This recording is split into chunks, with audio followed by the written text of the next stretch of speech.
नमस्कार। आज हम एक ऐसे विषय पर बात करने वाले हैं जो होता तो पर्दे के पीछे है, पर है जिंदगियां बचाने से सीधे जुड़ा हुआ। जी।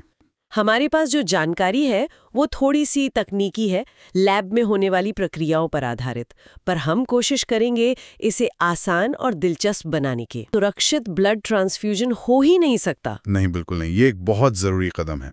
तो फिर आज का हमारा लक्ष्य साफ है, इस जरूरी प्री ट्रांसफ्यूजन टेस्ट को समझना शुरू से कि ये क्या है, क्यों करते हैं, और फिर इसकी जो थोड़ी एडवांस तकनीकें हैं उन तक जाना, कैसे काम करता है, और सबसे जरूरी मरीज की सुरक्षा के लिए ये इतना खास क्यों है। Welcome to MLTFM education. यहाँ आपको मिलेगी मेडिकल लैबोरेटरी टेक्नोलॉजी की कंप्लीट नॉलेज, सिंपल और इजी वे में। चलिए शुरू करते हैं आज का टॉपिक। खोलते हैं इस जानकारी की परतें, क्योंकि खून चढ़ाना वो तो जीवन बचाने के लिए होता है ना? बिल्कुल सही बात कोई है। खतरा नहीं होना चाहिए उसमें। बिल्कुल सही बात है। जब किसी को खून चढ़ाते हैं तो वो सिर्फ कोई लिक्विड देना नहीं है। हाँ। वो जीवित कोशिकाएं हैं जो दी जा रही हैं। अच्छा। और शरीर का जो इम्यून सिस्टम है, हाँ। वो बाहर से आने वाली हर चीज को बहुत ध्यान से देखता है, परखता है। अच्छा। तो क्रॉस मैचिंग समझ लीजिए इसी परख को लैब में पहले ही कर लेने का तरीका है। ठीक है। तो शुरू करते हैं सबसे बुनियादी सवाल से। ये क्रॉस मैचिंग आखिर है क्या चीज, और इसे संगतता परीक्षण मतलब कंपैटिबिलिटी टेस्टिंग क्यों कहते हैं? देखिए, क्रॉस मैचिंग या संगतता परीक्षण, जैसा नाम से ही पता चल रहा है, ये पक्का करने का तरीका है कि जो खून दे रहा है यानी डोनर, हाँ, डोनर, उसका खून लेने वाले मतलब रेसिपिएंट के लिए अनुकूल है या नहीं, संगत है या नहीं, कंपैटिबल है या नहीं। इसका सबसे पहला और सबसे जरूरी मकसद है रेसिपिएंट की सुरक्षा। सुरक्षा, हाँ।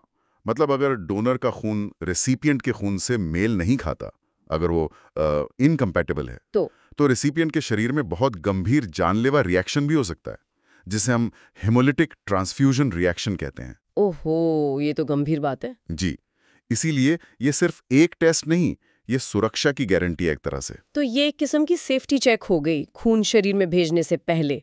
लेकिन ये जांच काम कैसे करती है? इसका सिद्धांत क्या है पीछे? कैसे पता लगता है कि खून मैच हो रहा है या नहीं? इसका सिद्धांत एक बहुत ही बेसिक और दिखने वाली प्रतिक्रिया पर आधारित है।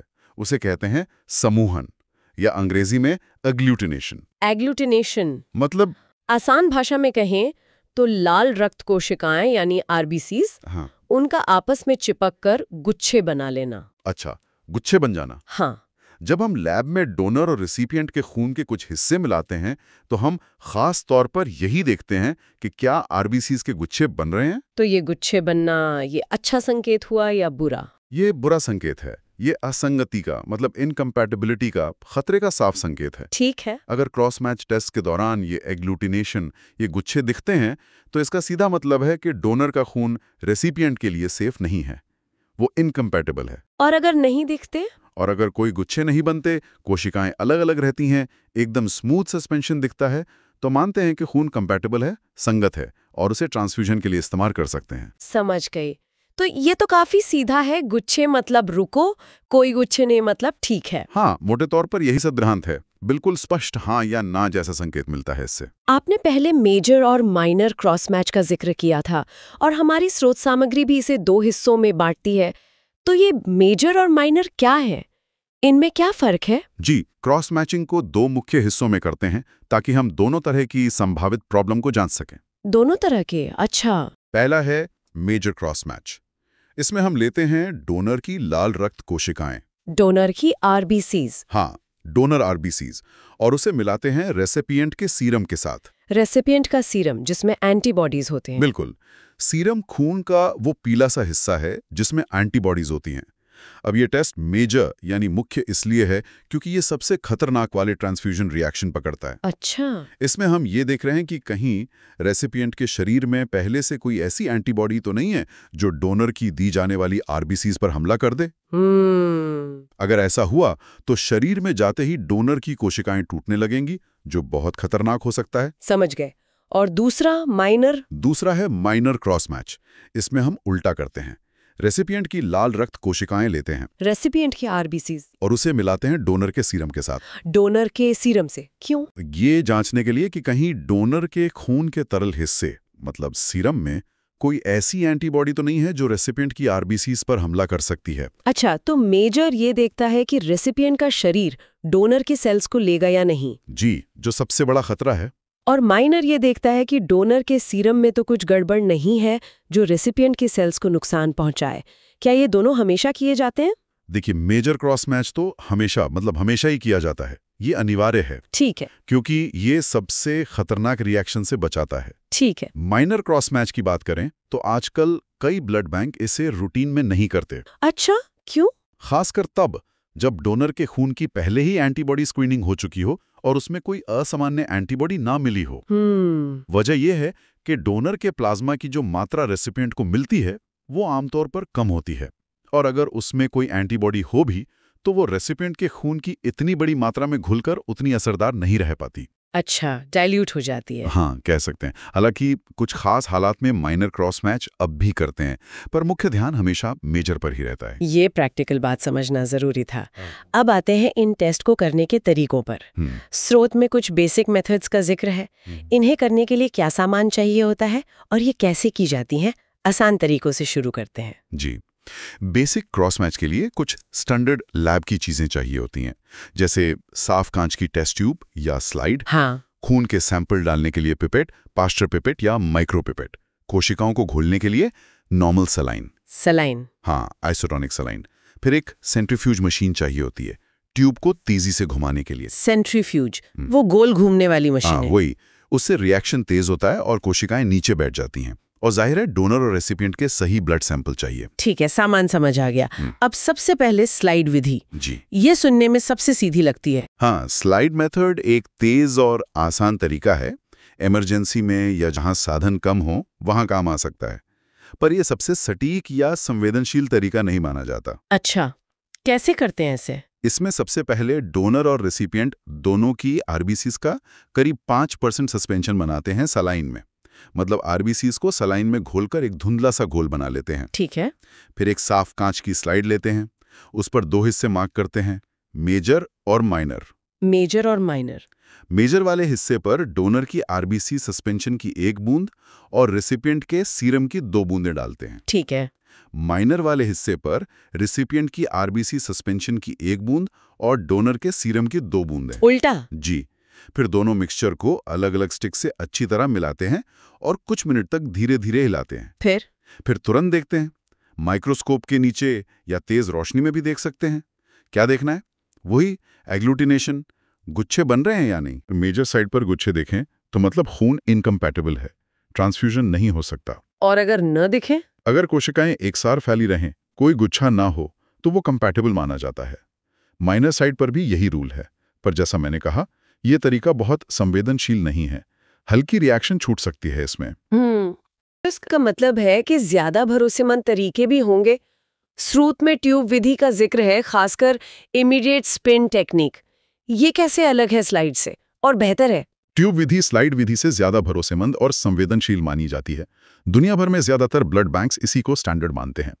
इमीडिएट स्पिन तकनीक इसका कह सकते हैं पहला चरण है। अच्छा, पहला चरण। कैसे करते हैं इसे? इसमें स्लाइड की जगह टेस्ट ट्यूब लेते हैं। मेजर क्रॉस मैच के लिए एक साफ टेस्ट ट्यूब में रेसिपिएंट के सीरम की 2 बूंदें डालते हैं और डोनर की आरबीसी सस्पेंशन, वही 2-5% वाली, की 1 बूंद। ठीक है। रेसिपिएंट सीरम ज्यादा, डोनर सेल्स कम। हाँ। और माइनर क्रॉस मैच के लिए दूसरी ट्यूब में डोनर के सीरम की 2 बूंदें और रेसिपिएंट की आरबीसी सस्पेंशन की 1 बूंद। ठीक, यहाँ भी सीरम ज्यादा। जी, इन ट्यूब्स को अच्छे से मिक्स करके तुरंत सेंट्रीफ्यूज मशीन में डालते हैं और बहुत तेज स्पीड पर, जैसे 1000 या 3400 आरपीएम पर, मशीन के हिसाब से बहुत कम देर के लिए घुमाते हैं, शायद 15-30 सेकंड। बस इतनी कम देर? हाँ, इमीडिएट स्पिन है ना। सेंट्रीफ्यूज से कोशिकाएं नीचे बैठ जाती हैं, जिसे सेल बटन कहते हैं, और अगर एंटीजन एंटीबॉडी रिएक्शन होना है तो वो तेजी से होता है और कोशिकाएं जुड़ जाती हैं। अच्छा। फिर सेंट्रीफ्यूज के बाद? सेंट्रीफ्यूज के बाद ट्यूब को बहुत धीरे से निकालते हैं। पहले तो नंगी आंखों से माइक्रोस्कोपिकली ट्यूब के नीचे जमे हुए आरबीसी बटन को देखते हैं। ट्यूब को हल्का सा हिलाकर देखते हैं कि वो बटन आसानी से वापस घुल जाता है या गुच्छों में टूटता है। और ज्यादातर इसके बाद 1 बूंद स्लाइड पर डालकर माइक्रोस्कोप के नीचे माइक्रोस्कोपिकली भी देखते हैं, ताकि बहुत बारीक महीन गुच्छे भी पकड़ में आ जाएं। और यहाँ नतीजा कैसे पता चलता है? क्या देखना होता है उस बटन में? अगर ट्यूब हिलाने पर वो आरबीसी बटन एक ठोस गुच्छे जैसा रहता है या छोटे छोटे कई गुच्छों में टूटता है और पूरी तरह वापस नहीं घुलता, तो ये एग्लूटिनेशन है, मतलब रिजल्ट पॉजिटिव है, खून असंगत, इनकम्पैटिबल है। और अगर घुल गया? अगर बटन आसानी से पूरी तरह वापस घुल जाता है और एक जैसा धुंधला घोल बन जाता है, तो मतलब कोई एग्लूटिनेशन नहीं है, रिजल्ट नेगेटिव है, खून संगत, कंपैटिबल है। ठीक है। माइक्रोस्कोप में भी यही दिखता है। पॉजिटिव में गुच्छे दिखते हैं, नेगेटिव में कोशिकाएं अलग अलग रहती हैं। ये बिल्कुल साफ हो गया। तो इमीडिएट स्पिन ट्यूब विधि, जो एबीओ ब्लड ग्रुप मिसमैच जैसी बड़ी गड़बड़ियां हैं, उनको तुरंत पकड़ लेती है। जी, मुख्य रूप से एबीओ इनकम्पैटिबिलिटी। लेकिन स्रोत सामग्री यहीं नहीं रुकती। वो आगे एएचजी और बीएसए जैसी और एडवांस तकनीकों की बात करती है। यहाँ मामला थोड़ा और गहरा हो रहा है। इन एक्स्ट्रा ज्यादा मुश्किल लगने वाले टेस्ट की जरूरत क्यों पड़ती है? क्या इमीडिएट स्पिन काफी नहीं है? ये बहुत अच्छा सवाल है। देखिए, इमीडिएट स्पिन तकनीक मुख्य रूप से उन एंटीबॉडीज को पकड़ती है, जैसे एबीओ सिस्टम की आईजीएम एंटीबॉडीज, जो कमरे के तापमान पर या ठंडे में ही तेजी से रिएक्ट करती हैं और सीधे सीधे गुच्छे बना देती हैं। हाँ। लेकिन कई और तरह की एंटीबॉडीज होती हैं जो क्लिनिकली सिग्निफिकेंट है, मतलब मरीज के लिए खतरनाक हो सकती हैं। खासकर आईजीजी टाइप की। आईजीजी ये अलग होती हैं? हाँ, ये ज्यादातर शरीर के तापमान पर यानी 37 डिग्री सेंटीग्रेड पर ही एक्टिव होती हैं और अक्सर ये सीधे गुच्छे बनाने में सक्षम नहीं होते। इन्हें अपूर्ण या इनकम्प्लीट एंटीबॉडीज कहते हैं। इनकम्प्लीट मतलब ये आरबीसीज की सतह पर चिपक तो जाती हैं, सेंसिटाइज कर देती हैं सेल्स को, लेकिन कोशिकाओं के बीच जो थोड़ी दूरी होती है ना। हाँ, अच्छा, तो ये वो छुपी हुई एंटीबॉडीज हैं जो नॉर्मल जांच में पकड़ में नहीं आती, पर शरीर के अंदर जाकर नुकसान कर सकती हैं। बिल्कुल सही पकड़ा आपने, यही है वो। जैसे आरएच सिस्टम की एंटीबॉडीज, केल, डफी, किड सिस्टम की, ये भले ही इमीडिएट स्पिन में नेगेटिव दिखें, शरीर के अंदर 37 डिग्री सेल्सियस पर एक्टिव होकर ट्रांसफ्यूजन के कुछ घंटे या दिन बाद आरबीसीज को तोड़ सकती हैं। ओहो, बाद में? हाँ, इसे डिलेड हेमोलिटिक ट्रांसफ्यूजन रिएक्शन कहते हैं और ये भी गंभीर हो सकता है। यहीं पर एएचजी तकनीक काम आती है। एएचजी ये क्या है और ये कैसे इन छुपी हुई एंटीबॉडीज को पकड़ती है? एएचजी का मतलब है एंटी ह्यूमन ग्लोब्यूलिन। ये एक खास किस्म का रिएजेंट है। इसमें ऐसी एंटीबॉडीज होती हैं जो इंसानी एंटीबॉडीज, खासकर आईजीजी और कुछ कॉम्प्लीमेंट प्रोटीन से जुड़ सकती हैं, अगर वो आरबीसीज पर चिपके हों। अच्छा, तो ये एक तरह का डिटेक्टर है। हाँ, कह सकते हैं। एएचजी तकनीक के कुछ चरण होते हैं। पहला, इंक्यूबेशन।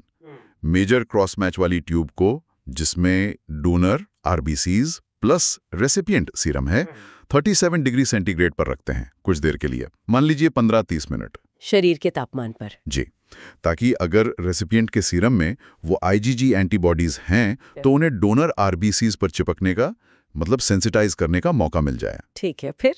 दूसरा, वॉशिंग यानी धुलाई। इंक्यूबेशन के बाद आरबीसीज को कई बार, आमतौर पर 3-4 बार सलाइन से धोते हैं। ये बहुत जरूरी स्टेप है। धोना क्यों? धुलाई से वो सारे फालतू सीरम प्रोटीन हट जाते हैं जो आरबीसीज पर चिपके नहीं हैं। अगर ये बिना चिपके प्रोटीन रह गए तो ये बाद में डाले जाने वाले एएचजी रिएजेंट को बेकार कर देंगे, न्यूट्रलाइज कर देंगे और नतीजा गलत नेगेटिव आ सकता है। समझ गए, सफाई जरूरी है। फिर? तीसरा, एएचजी रिएजेंट डालना। धुली हुई आरबीसीज में अब एएचजी रिएजेंट मिलाते हैं, मिक्स करते हैं और फिर से सेंट्रीफ्यूज करते हैं। ओके, और अब नतीजा? अब देखिए, अगर रेसिपिएंट के सीरम में डोनर आरबीसीज के खिलाफ आईजीजी एंटीबॉडीज थीं, तो वो इंक्यूबेशन के दौरान आरबीसीज पर चिपक गई होंगी, है ना? हाँ। तो अब ये एएचजी रिएजेंट उन चिपकी हुई आईजीजी एंटीबॉडीज के लिए एक पुल जैसा काम करता है। वो एक सिरे से आईजीजी से जुड़ता है, दूसरे सिरे से दूसरी आरबीसी पर चिपकी आईजीजी से, और इस तरह आरबीसीज को आपस में खींचकर गुच्छे यानी एग्लूटिनेशन करवा देता है। अरे वाह! तो एएचजी रिएजेंट उन अदृश्य पुलों को मजबूत करके दृश्य बना देता है जो वो अकेली एंटीबॉडी नहीं बना पा रही थी। बिल्कुल, एकदम सही समझा आपने। ये सच में छुपी हुई इनकम्पैटिबिलिटी को पकड़ने का एक बहुत कारगर तरीका है। ये तो कमाल है। अच्छा, स्रोत में बीएसए तकनीक का भी जिक्र था, उसका क्या काम है? बीएसए मतलब बोवाइन सीरम एल्ब्यूमिन। ये गाय के सीरम से निकाला गया प्रोटीन है।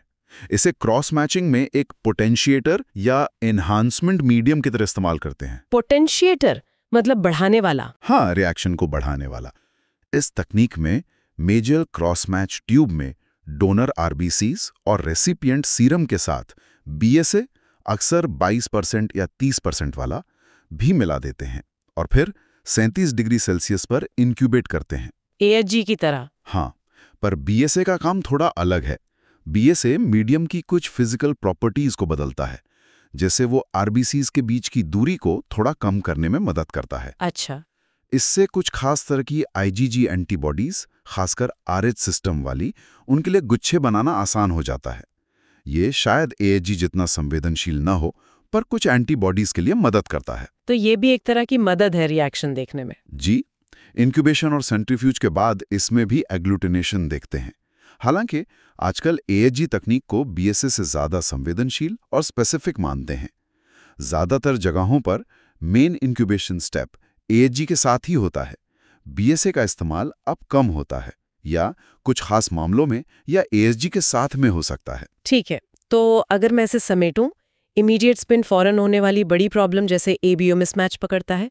जी, फिर 37 डिग्री सी इंक्यूबेशन और एएचजी उन ज्यादा चालाक छुपी हुई आईजीजी एंटीबॉडीज को पकड़ता है जो शरीर के तापमान पर खतरनाक होती हैं। बिल्कुल। और बीएसए जैसी तकनीकें कुछ खास एंटीबॉडीज की रिएक्शन को बढ़ाने में मदद कर सकती हैं। तो ये जो अलग-अलग लेवल की टेस्टिंग है, इसका कुल मिला के क्या महत्व है? ये मल्टी लेवल जांच क्यों जरूरी है? इसका सीधा और सबसे जरूरी जवाब है मरीज की ज्यादा से ज्यादा सुरक्षा। हर तकनीक सुरक्षा की एक और परत, एक और लेयर जोड़ती है। परतदार परत सुरक्षा। हाँ, इमीडिएट स्पिन ये एबीओ असंगति रोकता है, जो सबसे तेज और खतरनाक रिएक्शन कर सकती है। ये पहली डिफेंस लाइन है। 37 डिग्री सी इंक्यूबेशन और एएचजी ये उन क्लिनिकली सिग्निफिकेंट आईजीजी एंटीबॉडीज को पकड़ने के लिए जरूरी हैं जो इमीडिएट स्पिन में छूट जाती हैं पर शरीर में जाकर आरबीसीज को तोड़ सकती हैं, जिससे डिलेड ट्रांसफ्यूजन रिएक्शन होता है। ये भी खतरनाक हो सकता है, पीलिया, एनीमिया, यहाँ तक कि किडनी फेलियर भी। तो ये जो पूरा मल्टी स्टेप तरीका है, हाँ, ये मल्टी स्टेप तरीका पक्का करता है कि हम डोनर और रेसिपिएंट के बीच लगभग सभी जानी मानी जरूरी ब्लड ग्रुप की गड़बड़ियों का पता लगा सकें। अगर हम इसे बड़े पैमाने पर देखें तो हर कदम ट्रांसफ्यूजन से जुड़े खतरे को कम कर रहा है। ये सिर्फ नियम निभाना नहीं है, ये जान बचाने की कोशिश है। एक छोटी सी चूक भी बहुत भारी पड़ सकती है, इसीलिए ये जटिल प्रक्रिया अपनाई जाती है। ये बिल्कुल स्पष्ट है। सुरक्षा की कई परतें और हर परत एक अलग तरह के खतरे से बचा रही है। तो इस पूरी बातचीत का निचोड़ यही है कि क्रॉस मैचिंग कोई एक सिंगल टेस्ट नहीं है, बल्कि एक बहुत ध्यान से बनाई गई मल्टी स्टेप प्रक्रिया है। जी हाँ, इसमें आसान से लेकर एडवांस तकनीकें इस्तेमाल होती हैं और सबका एक ही मकसद है, ट्रांसफ्यूजन से पहले खून पूरी तरह से कंपैटिबल हो, ये पक्का करना, ताकि मरीज को खून देना सुरक्षित और फायदेमंद हो। आपने बिल्कुल सही तरीके से इसे संक्षेप में बताया है। और चलते चलते एक बात और जोड़ना चाहूंगा। हाँ, बताइए। हालांकि ये टेस्ट जिनकी हमने आज बात की, ये दशकों में विकसित हुए हैं और अब ब्लड बैंकिंग के स्टैंडर्ड बन चुके हैं, पर विज्ञान यहीं रुकता नहीं है। अच्छा। लगातार रिसर्च चल रही है कि इन तरीकों को और बेहतर कैसे बनाया जाए और उन बहुत ही दुर्लभ किस्म की इनकम्पैटिबिलिटी का भी पता कैसे लगाया जाए जो शायद मौजूदा तरीकों से भी पकड़ में ना आए। मतलब और भी सुरक्षित बनाने की कोशिश जारी है। जी, और यहीं पर भविष्य की तकनीकें जैसे कि मॉलिक्यूलर जेनेटिक्स पर आधारित तरीके, मतलब मॉलिक्यूलर जीनोटाइपिंग, वो तस्वीर में आती हैं। मॉलिक्यूलर तरीके वो कैसे मदद कर सकते हैं? मॉलिक्यूलर तरीके सीधे व्यक्ति के डीएनए को देखकर उनके ब्लड ग्रुप एंटीजन का पता लगा सकते हैं। उन्हें एंटीबॉडी आधारित रिएक्शन जैसे एग्लूटिनेशन पर निर्भर नहीं रहना पड़ता। सीधे डीएनए से? हाँ, इससे उन मरीजों के लिए ब्लड मैच करना आसान हो सकता है जिनके खून में पहले से कई एंटीबॉडीज हों या जिन्होंने हाल ही में खून लिया हो, जिससे पारंपरिक तरीके मुश्किल हो जाते हैं। ये और भी सटीक और डिटेल्ड जानकारी दे सकता है, खासकर दुर्लभ ब्लड ग्रुप के मामलों में। ये तो बहुत आगे की बात लग रही है भी। और इससे एक दिलचस्प सवाल उठता है कि भविष्य में ये मॉलिक्यूलर तकनीकें और ऑटोमेशन किस हद तक पारंपरिक क्रॉस मैचिंग की जगह ले सकती हैं या उसे और बेहतर बना सकती हैं। और ट्रांसफ्यूजन सुरक्षा को एक बिल्कुल नए लेवल पर कैसे ले जा सकती हैं। ये निश्चित रूप से सोचने और ध्यान देने लायक क्षेत्र है। वाकई, ये भविष्य की एक झलक है जहां सुरक्षा और सटीकता शायद और भी बढ़ जाए। ये सोचने के लिए एक जरूरी बिंदु है कि कैसे टेक्नोलॉजी लगातार जीवन बचाने के तरीकों को बेहतर बना रही है।